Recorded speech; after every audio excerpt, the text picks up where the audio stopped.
Okay, Assalamualaikum. Let's continue with our new subtopic in variation, which is inverse variation. So, what is the meaning of inverse variation? While on a seesaw, the heavier person will be at a lower position, whereas the lighter person will be at the higher position. Do you know how to balance the seesaw? To balance a seesaw, the heavier one has to sit closer to the fulcrum of the seesaw, or the lighter one has to sit further away from the fulcrum.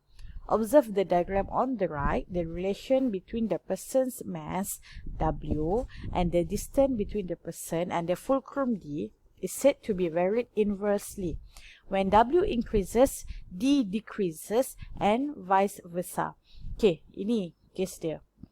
Kita anggap sini mak dengan anak. So anak 35 kg. Mak mestilah more than 35. Kalau mak paling kurus pun kita anggap around 45 kg kan. So bila kita nak bagi fulcrum ni dalam keadaan stable ataupun awak dia belajar equilibrium kan. Untuk science student you have learned equilibrium. Kita nak dia dalam keadaan macam ni, straight, mak dia tak jatuh, anak dia tak berada di atas, tapi berada di level yang sama. So, kedudukan mak dia ni kena less than 1.1 meter.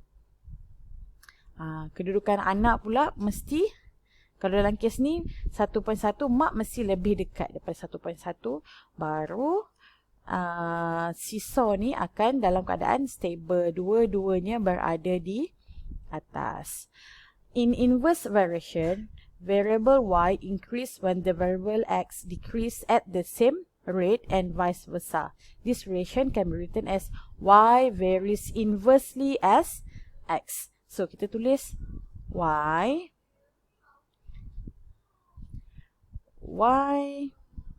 varies inversely as x. So change to equation y equal to k over x. So awak kena ingat, bila dia kata over, inverse means mesti over. 1 over. Bila inverse je, 1 over. So awak tengok dalam case ni. So mass adalah W. So W, then distance is D. So W varies inversely with D. Example buat example. So the highest the value of W, kalau kita nak W ni nilai dia besar, so what happen to D? D will be decrease. Kena kurangkanlah nilai D. Contohnya, mak dia lagi berat daripada anak. So kalau berat mak dia ni bertambah untuk jadikan stable, jarak mak dia dengan fulcrum mesti dikurangkan. Tapi kalau jarak mak dia ditambah daripada fulcrum, berat mak dia kena dikurangkan. So kalau D bertambah, W akan berkurang. Awak kena tahulah relationship dia macam tu. So example, Chia Ming takes part in a 42 km marathon. The table below shows the relation between time taken by Chia Ming and his average speed. So, kita nak tengok time and speed. Relationship between time and speed. So, time 4, 5, 6, 7, 8. Okay, speed akan jadi ni. So, kita semua tahu. Soalan minta state the change in average speed if the time taken increase by 2 times and decrease by 1.5 times. So, dalam kes ni, awak tahu speed, formula speed, V, since dia pakai V, kita pakai V lah. V varies directly as M. Kenapa dia sensitif sangat ni? M over T. T as time. M is distance or D over T. Ikutlah. Sekarang ni kita abaikan distance. Kita akan buat V varies inversely as T. Awak tahu T kat bawah daripada formula. Daripada formula, T berada di bawah. Bila berada di bawah 1 over, relationship dia adalah inverse. So, bila relationship dia macam ni, kita akan change to V equal to K over T. K is a constant. Ataupun ada orang lagi suka tulis V equal to K times 1 over T. Mana-mana boleh, tak kisah. Maksud dia sama. So, daripada sini, awak tahu, kita ambil formula yang ni kan. When the times is increase, maksudnya kalau masa yang diambil meningkat, means speed dia berkurang. So, kalau dia bawa perlahan, masa yang diambil adalah lebih banyak. Tapi kalau dia bawa laju, so V tinggi, higher value of V. So, masa dia untuk sampai adalah semakin berkurang. Itu maksudnya kalau inverse. So, A, increase by 2 times. So, asalnya masa adalah 4, 5, 6, 7, 8 kan? Masa dia. So, daripada 4, kita buat kalau 2 kali ganda 4 dengan 8. Pilihlah mana-mana. Dalam kes ni dia ambil 4 and 8. Kalau daripada 4, sorry dia ambil 4. 4, 10.5. Kalau 4 twice maksudnya jadi 8. Kalau 10.5 twice dia akan jadi 5.25. Kenapa dia bahagi yang ni darab, yang ni bahagi? Ni yang kena faham. When the time increase 2 times, the average speed decrease 2 times. Sebab relationship dia inverse. Kalau V ni meningkat 2 kali ganda, T akan berkurang 2 kali ganda. Kalau T meningkat 2 kali ganda, V akan berkurang 2 kali ganda. So dalam kes ni, T increase twice. Means V will decrease twice. Will decrease, kita divide lah. So dalam kes B, decrease by 1.5 times. So daripada 6 dia ambil 0.6 dengan 7. Awak boleh ambil point mana-mana pun sebenarnya. So daripada time 6 hours, kita decrease 1.5 times. So kita divide lah by 4. Awak dapat 4. So since time is decreased by 1.5, the speed will increase by 1.5 times juga. So awak darab. Tu cara nak tahu beza direct variation dengan inverse variation. Okay, for an inverse variation, y varies inversely as x can be written as, okay ni dah tunjuk dah tadi. So y equal to k over x equation form, where k is constant. The graph of y against x is a hyperbola. So kalau dalam kes ni, kalau kita buat graph y varies directly dengan x, awak akan nampak bentuk dia akan jadi hyperbola. Tapi bila kita buat y against 1 over x, means inverse, baru dapat start from the origin, macam ni, start origin dapat straight line. Sebab apa kita nak straight line? Sebab kita nak k as constant. Baru dapat. Kalau kita buat dia directly, dia akan dapat bentuk parabola macam ni. Parabola atau hyperbola, dia anggap hyperbola sebab half cut macam ni kan. Kalau hyperbola, for every point kat sini, awak takkan dapat gradient yang sama. The gradient represent the constant value. Sebab itu kenapa kalau case ini, bila kita inverse, dia akan jadi straight line. Untuk dapatkan value of k. So example 16. It is given that the time needed T to assemble a piece of furniture varies inversely. Dia kata varies inversely as the number of workers X. The table shows the relation between X and T. So, kita dah tengok yang diperlukan adalah time to assemble a furniture varies inversely as the workers. Kalau varies inversely, kita buat macam mana?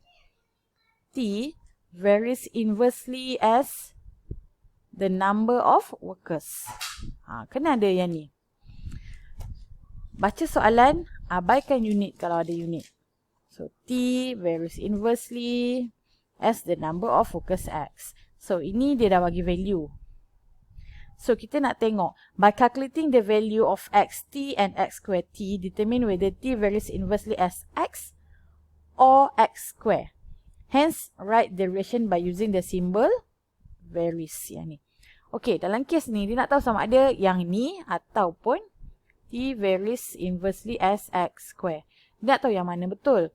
So, kita nak tahu yang mana relationship yang betul, kita kena cari nilai k. You need to find the value of k by changing to k over x or t equal to k over x square.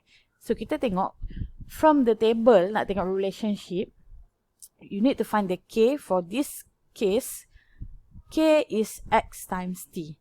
For this case, k is t times x square. Nak tengok k. So, kalau k dia value sama untuk semua pasangan ni, k sama means that is the relationship between time and the number of focus. So, tengok example dia ni, dia salin balik sama. So, kalau xt, dia akan dapat 360, 360, 360 semua. K dia constant. Tapi kalau buat x square, k dia dah tak constant. Bila k tak constant, means this is not the relationship dia. Ni bukan relationship inversely lah. Sebab soalan bagi tahu kita nak yang varies inversely. So, the value of xt is a constant. So, k dia constant. Whereas the value of x square t is not a constant. Hence, t varies inversely as x. So, that is t varies inversely as x. Tulis macam ni. Ini hanya untuk tentukan saja sama ada dia varies inversely as x atau x square. So, macam mana nak tahu hubungan dia betul ke tak? Find the value of k. Kalau k sama, so that is the relationship. Example 17. Okay, two quantities x and y vary based on the table on the right. By using a suitable scale, draw the graph of y against 1 over x and show that y varies inversely as x. Okay, sekarang ni dia suruh case, tapi saya dah tunjuk lah contoh yang dah ada kan macam ni. So, ini adalah value asal yang awak dapat table. Kita nak y varies inversely as x. Nak yang macam ni. So, kita tengok. Kalau graf kita dapat straight line, maksudnya ni relationship yang betul. So, dia nak kita draw graph. Dah tengok. Kalau dapat straight line, means dia varies inversely. Kalau tak dapat straight lines, means dia bukan varies inversely. So, macam mana nak tukar? Awak tahu, y lah. Nilai y. X akan jadi 1 over x. So, tukar 1 over x dapat nilai ni. Then, kita plot graph dapat straight line. Then, we can conclude that the graph of y against 1 over x shows a straight line that start from the origin. Hence, y varies inversely as x. So, saya nak highlightkan. Awak kena ingat, kalau varies inversely, dia mesti start from origin. Dia tak boleh sekerat-sekerat kat sini ke, tak boleh. Dia mesti start from origin. Okay. Example 18. It is given that x equal to 0.25 when y equal to 3. Express y in term of x if y varies inversely as x. So, A. Y varies inversely as x. So, kalau B, buat tengah-tengah B, y varies inversely as the square root of x. Square root of x. Yang ni as x saja. So, change to equation. Dapat ini. Yang ni change to equation. Dapat k over square root of x. So, macam mana kita nak cari expression dia? Awak diberi x dan diberi y. Pandai. Masukkan nilai. Y is 3. Kita cari nilai k dulu. X is 0.25. Masuk dalam kalkulator, awak akan kira dapat k is 0.75. Dah dapat, dia minta express kan? So, substitute into equation yang ni. So, y equal to 0.75 over x. So, settle untuk yang ni. So, for b, again, substitute. Kita ada equal signs yang ni. Y is 3. K over set 0.25. Cari nilai K. Aku akan dapat 3 times set 0.25. dapat K is 1.5. Okay, dapat substitute again into the equation. To the equation, mesti masuk balik. Sebab kita nak bagi tahu relationship dia 1.5 over set X. Okay, sama je lebih kurang macam direct variation dengan joint variation. Sama saja, substitute nilai, dapatkan balik expression equation dia. Okay, tengok yang ni. Dah masuk fizik pula. Awak belajar sains kan? Jangan risau, tak perlu hafal formula. Ikut saja kata soalan. Baca. The force of gravity F varies inversely as the square of the distance between two objects D. It is given that the force of gravity between two objects is 50 Newton. When the distance between them is 1.2 cm, write an expression of F in term of D. So, dia nak expression. Sebelum ada expression, kita kena ada relationship dulu, invariation. So, F varies inversely. Terus buat 1 over. As the square of the distance D. Square of D. So, change to equation. K over D square. Sampai sini, maksudnya dah betul dah. Awak dah faham dah. Dah faham soalan.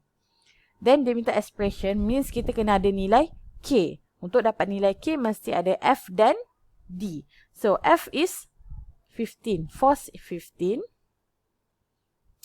D is 1.2. So, K over 1.2 square. Jangan lupa square. Ikut balik equation kita. So, awak dapat 1.2 square times 15. K awak adalah 21.6. So, substitute again into equation. F equal to 21.6 over D square. Selesai expression awak. Okay, next example. Ini yang direct. Soalan yang direct. Macam tadi nampak macam kebat sikit kan. So yang ni yang direct. It is given that P varies inversely as Q. Direct dia. Ikut saja apa yang dia tulis. So when P equals to 2, kita tukar kepada equation. When P is 2, 2 equal to K over 1.6. So your K will be 3.2. Tengok K saya macam mana rupa. 3.2. Padam. K equal to 3.2. Dah selesai ke belum? Belum. Substitute again into equation. P equal to 3.2 over Q. Baru selesai. Bila dikata dia nak calculate the value of P pula. Ni selesai untuk dapat equation awak. Sekarang soalan kata value of P when Q is 1.6. Oh, tadi Q 7. Okey, saya padam dulu. Ni tersilap ni. Okey, saya dah padam. So, ulang balik. When P is 2. When P is 2, Q is 7. Masuk dulu. Q is 7. So, K is 14. Dah tukar warna pula. Tak apa. Dapat K 14. Substitute again. P equal to 14 over Q. Okay, dah dapat yang ni. Baru boleh cari value of P when Q is 1.6. So, Q equal to 1.6. Then, P equal to 14 over 1.6. P awak akan dapat 8.75.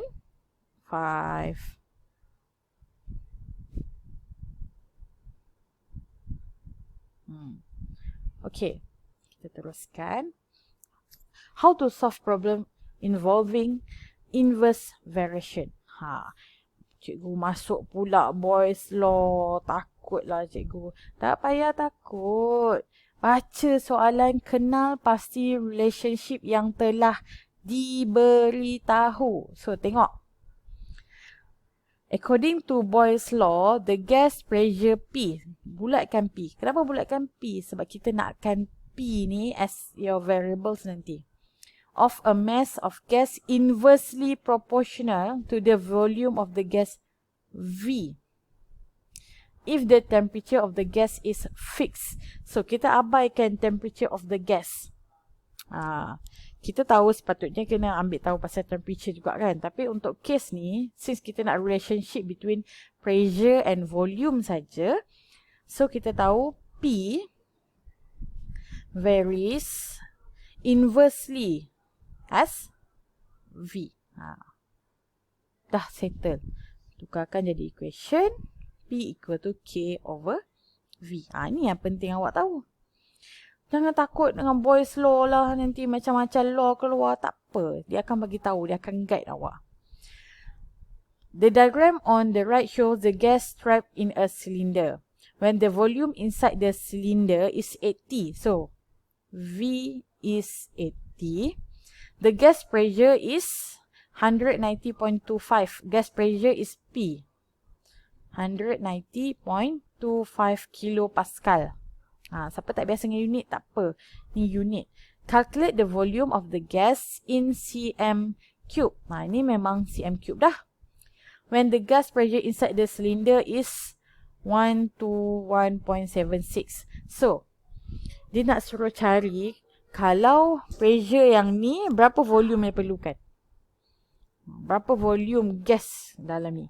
So, sebelum kita cari berapa volume tu, kita cari K dulu. Macam mana cari K? Ada V dengan P initial yang dia bagi. So, substitute je lah. P 190.25 equal to K over 80. Cari nilai. 190.25. Awak akan dapat K is 15220. Dapat 15,220 kilopascal awak akan dapat. So, abaikan kilopascal pula. Ini constant dia 15220. So, daripada sini kita akan substitute again into equation. Awak akan dapat P equal to 15220.